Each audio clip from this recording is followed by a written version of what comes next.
लगाया गया है। इसमें जितने भी स्टूडेंट के साथ समस्या है उन सभी समस्याओं पे सभी स्टूडेंट बात रखेंगे, जो कि अभी नाम पुकारा गया है सभी बारी बारी से, और उस समस्याओं का समाधान भी बताएंगे। यही है मूल निवासी विद्यार्थी संसद का कार्यक्रम का आज का।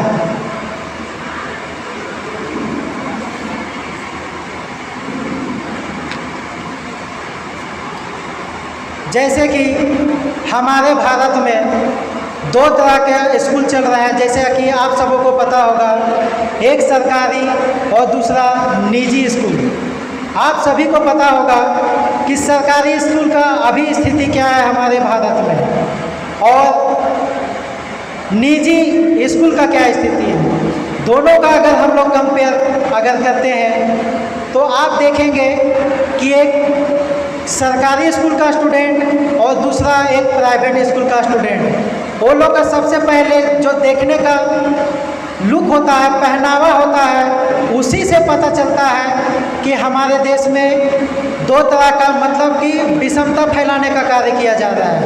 मीन्स सबसे पहले चिन्हित होता है हमारे पूरा भारतवर्ष में जितने भी सरकारी और प्राइवेट स्कूल है उसमें सबसे पहला पहचान किया जाता है उसका ड्रेस से। आप देखेंगे प्राइवेट स्कूल का अलग ड्रेस होता है, गवर्नमेंट स्कूल का अलग ड्रेस होता है।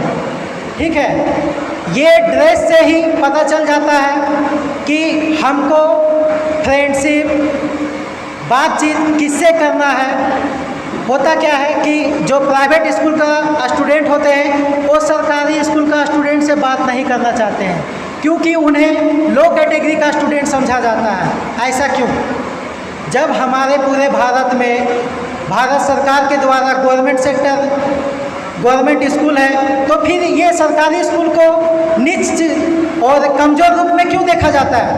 क्योंकि हमारे सरकारी स्कूल में जो हमारे सरकारी जो नेतागण है, सांसद है, विधायक है, वो लोग शिक्षा के ऊपर व्यवस्था नहीं करते हैं, ध्यान नहीं देते हैं। वो लोग नहीं चाहते हैं कि भारत में जो ST SC OBC के बच्चे हैं वो उनको उच्च शिक्षा मिले, और उच्च शिक्षा मिलने के साथ उनको अगर अच्छा फैसिलिटी मिले तो ये शिक्षा ही सवाल को जन्म देती है। इसीलिए उनको सीमित शिक्षा, ठीक है, उनको भोजन तक ही व्यवस्था कराया जाता है। आप देखेंगे कि सरकारी स्कूल के बच्चों को सिर्फ खाना मिलता है, वो जाता है, खाना खाता है, पढ़ता नहीं है, पढ़ाई में कोई ध्यान नहीं होता है, खाना में ध्यान होता है, खाना खाता है, आराम से आ जाता है। लेकिन आप देखिएगा निजी स्कूल में उनको तरह तरह का चीज़ सिखाया जाता है। सबसे पहले की सिलेबस होता है, वो सिलेबस थोड़ा हाई क्वालिटी का होता है।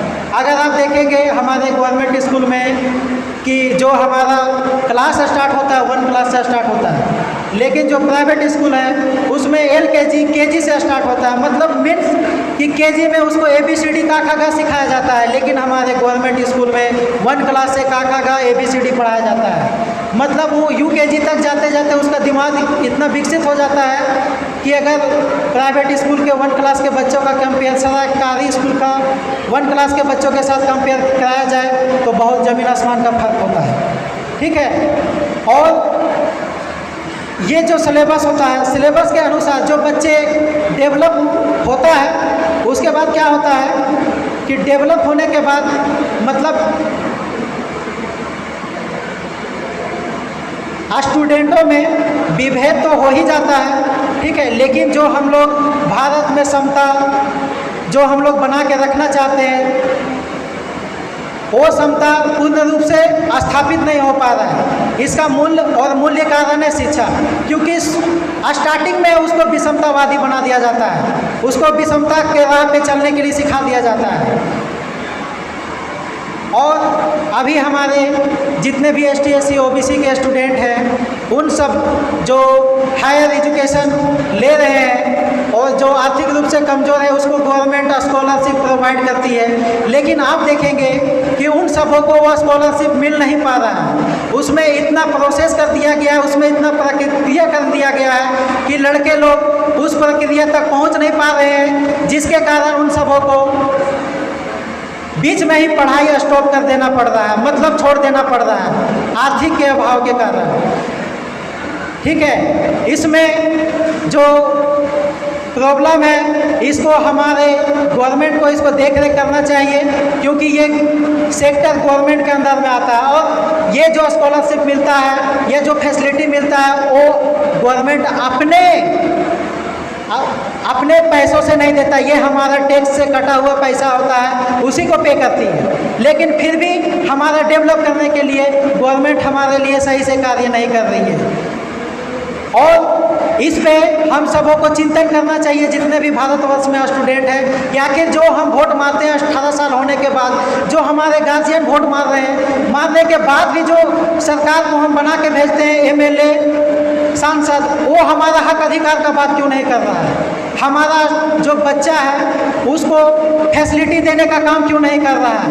अगर नहीं कर रहा है तो इसमें हम लोगों को चिंतन करना चाहिए, क्योंकि अगर आप सभी अपने बच्चे को या फिर जितने हम सभी स्टूडेंट हैं, अगर हम लोग पढ़ाई करते हैं तो हम लोग का एक लक्ष्य होता है कि हम लोग को जॉब करना है, देश को विकसित देश से विकसित देश में कन्वर्ट करना है। लेकिन आज़ादी के 70 साल बाद भी हमारे देश का जो व्यवस्था है वैसा का वैसा ही है, नीच है, वो विकसित की ओर नहीं जा पा रहा है। ठीक है, उसका विकासशील स्तर भी नहीं बढ़ रहा है, और बढ़ना तो दूर है, वो माइनस की ओर जा रहा है, घटता ही जा रहा है।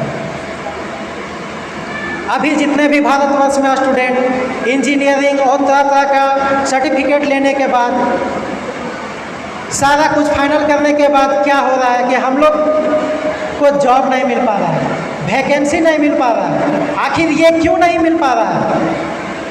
सरकार जब है, हम लोग सरकार बनाते हैं तो देश का डेवलपमेंट करने के लिए, स्टूडेंट का डेवलपमेंट करने के लिए, तो ये वैकेंसी क्यों नहीं निकल रहा है? इसके ऊपर हम लोग को चिंतन करना चाहिए, और ये भारत का सबसे अभी गंभीर समस्या बन गया है। तो सभी जितने भी स्टूडेंट हैं इसके ऊपर चिंतन करें, मैं आप सबों को यही बोलूँगा। और अभी भारत में जिस तरह से बेरोजगारी का स्तर बढ़ता जा रहा है, वो स्तर को रोकने के लिए, उसके आवाज़ उठाने के लिए हम सबों को किसी न किसी ऑर्गेनाइजेशन में जुड़ना चाहिए। ठीक है, लेकिन जो ऑर्गेनाइजेशन भारत में बहुत तरह के ऑर्गेनाइजेशन बने हैं, वो लोग करते क्या है कि वो लोग ऑर्गेनाइजेशन में हमारे ST SC OBC के लड़कों को जोड़ते तो है, लेकिन जो हक अधिकार का बात करना चाहिए, जो स्कूल कॉलेज में जो समस्या हो रहा है उसका निवारण करना चाहिए, उसमें निवारण ना करके वो लोग जितने भी संगठन हैं वो किसी न किसी पॉलिटिकल संगठन के विंग होते हैं, जो उसके मैंड होता है, उसके दिशा निर्देश पे ये काम करता है, जिसके कारण ये जो स्टूडेंट का समस्या है ST SC OBC का, वो ठीक से समाधान नहीं हो पा रहा है। इसमें मूल निवासी विद्यार्थी संघ जो बामसेप का विंग है, 2017 में इसका बनाया गया है। ये पूर्ण रूप से इसमें जो अध्यक्ष होते हैं, सचिव होते हैं, कोषाध्यक्ष होते हैं, ये ST SC OBC के होते हैं, क्योंकि हमें लगता है कि ST SC OBC का जो समस्या है उसका समाधान करने के लिए ST SC OBC के लोगों को ही आगे आना चाहिए, तभी समाधान हो सकेगा। क्योंकि सबसे पहले जो समस्या है उसको वो झेला होना चाहिए कि उसके समाज में क्या समस्या है, उसके कैटेगरी में क्या समस्या है, वो उसको सबसे पहले अगर पूर्ण रूप से पता होगा तभी उसके ऊपर वो काम करेगा, तभी होने वाले जो अत्याचार हो रहा है, शोषण हो रहा है, उसके विरुद्ध में ये काम करेगा, लड़ाई करेगा।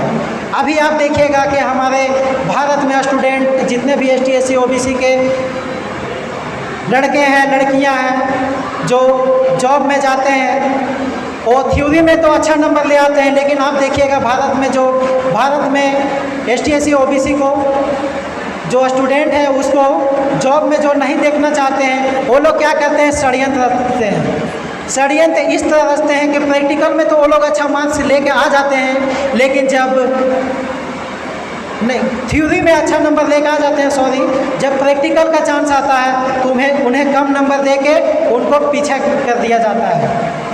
इसीलिए हम सबों को इसके ऊपर चिंतन करना चाहिए, क्योंकि हम लोग थ्योरी में तो पास कर जा रहे हैं, लेकिन जो प्रैक्टिकल है, प्रैक्टिकल में जो नंबर देने वाले लोग हैं वो लोग कौन हैं? मतलब हमें दोस्त और दुश्मन की पहचान होनी चाहिए। अगर हमारे साथ किसी तरह का समस्या हो रहा है, मतलब ये भेदभाव हो रहा है नंबर देने में, या फिर इंटरव्यू में हमारे साथ भेदभाव जो हो रहा है, उसके ऊपर गंभीर मंथन करना चाहिए और मंथन करने के साथ ST SC OBC के जितने भी स्टूडेंट हैं उन सबों को आवाज़ उठाना चाहिए। तो बस मैं इतना ही बोलूँगा, बाकी और भी बहुत प्रतिनिधि हैं, सभी आएंगे बारी बारी, सभी अपना अपना बात रखेंगे और बात रखने के साथ जो समाधान है वो भी बताएंगे।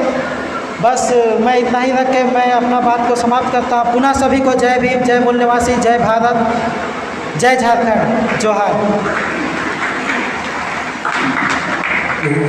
बहुत बहुत धन्यवाद सर।